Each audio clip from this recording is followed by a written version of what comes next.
අයිබෝන් මිත්‍ර මිත්‍රයනි ඔයාලට ආස හිතන ෆොටෝ ටිකක් පෙන්වන්න තමයි සූදානම් වෙන්නේ. අතීතයට තියෙන ආශාවට ඔන්න මම නමකුත් දැම්මා අතීත කාමය කියලා.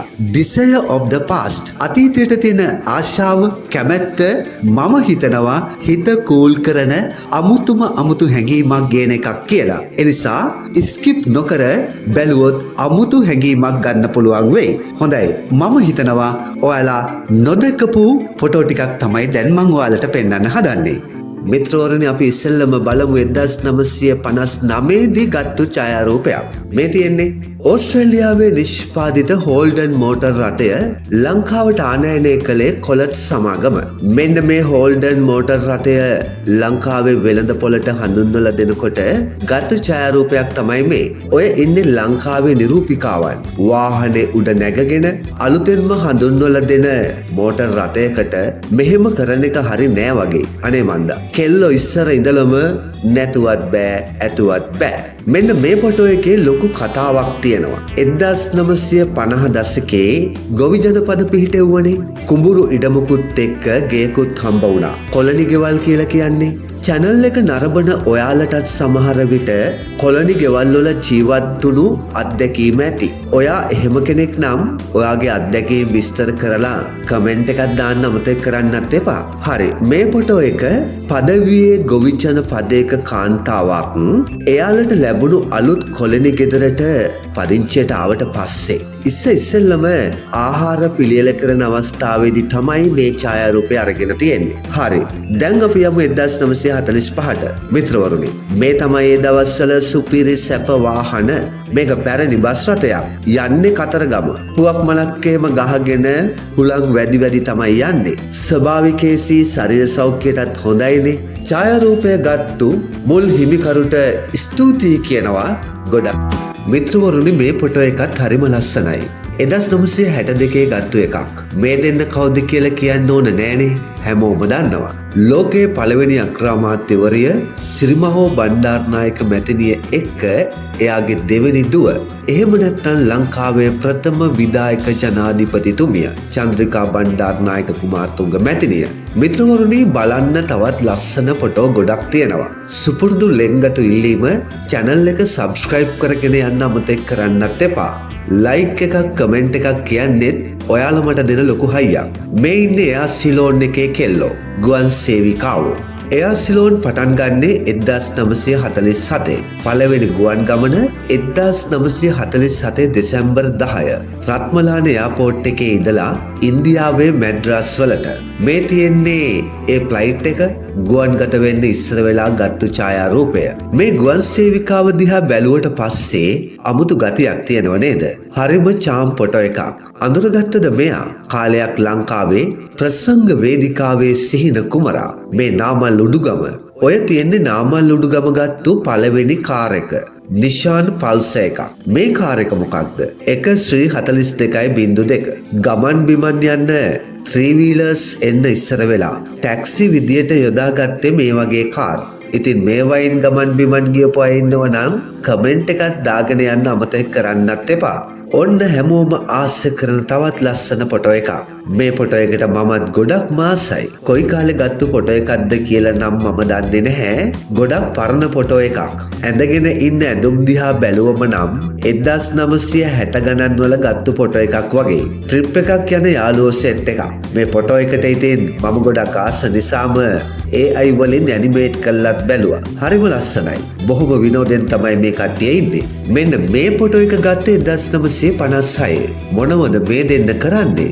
මෙයාලා ඔරලෝසු හදනවා. ඒ දවස්වල ලංකාවේ හිටපු කාන්තාවන්ට ඕනම දෙයක් ඔට්ටුයි වගේ. මිත්‍රවරුනි, මේ 60 දශකයේ තවත් ලස්සන ෆොටෝ එකක්.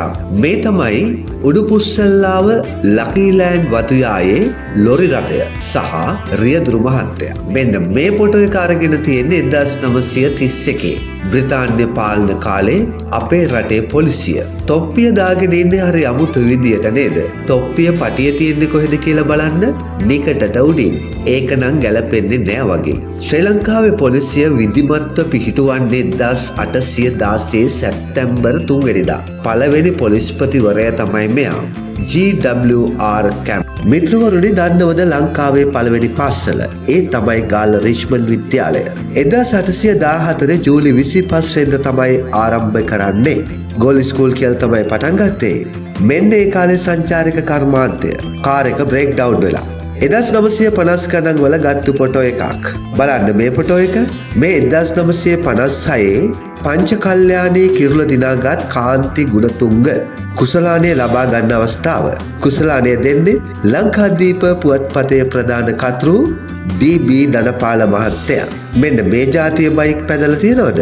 මේ බයික් ලංකාවට ගෙනාවට පස්සේ ප්‍රදර්ශනාගාරයකදී මුලින්ම හඳුන්වා දෙන අවස්ථාවේ ගත්තු ඡායාරූපයක්. මේ බයික් ගැන දන්න කෙනෙක් ඉන්නව නම් කමෙන්ට් එකක් දාගෙන යන්න අමතක කරන්නත් එපා. මේ ෆොටෝ එක 1965 ගත්තු එකක්. මේ ඉන්නේ එයා සිලෝන් කාර්ය මණ්ඩලයේ කිහිප දෙනෙක්. මෙන්න 1945 ගත්තු ෆොටෝ එකක්. මේ ෆොටෝ එක අපේ රටේ එකක් නෙවෙයි. ඔයාලට මේක පෙන්වන්න හිතුනේ මේ ෆොටෝ එකේ ලොකු විශේෂත්වයක් තියෙන නිසා.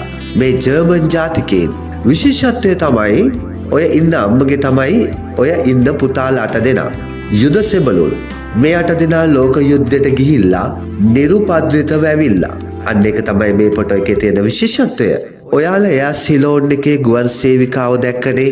මේ එයා ලංකා එකේ ගුවන් සේවිකාව දෙන්නේ 1980 දී ගත්තු ඡායාරූපයක්. එයා ලංකා එක පිහිටුවන්නේ 1979. 1998 දී තමයි ශ්‍රී ලංකා එයාර්ලයින්ස් විදියට නම් කරන්නේ. කටුනායක එයාපෝට් එක පිහිටුවන්නේ 1944. මේ 1907 දී ගත්තු ෆොටෝ එකක්. මිත්‍රවරුනි, මේක කරත්තයක් නම් තමයි. මේ තමයි අවිස්සාවෙල්ලෙන් කොළඹට යන රාජකීය තැපැල් කරත්තය.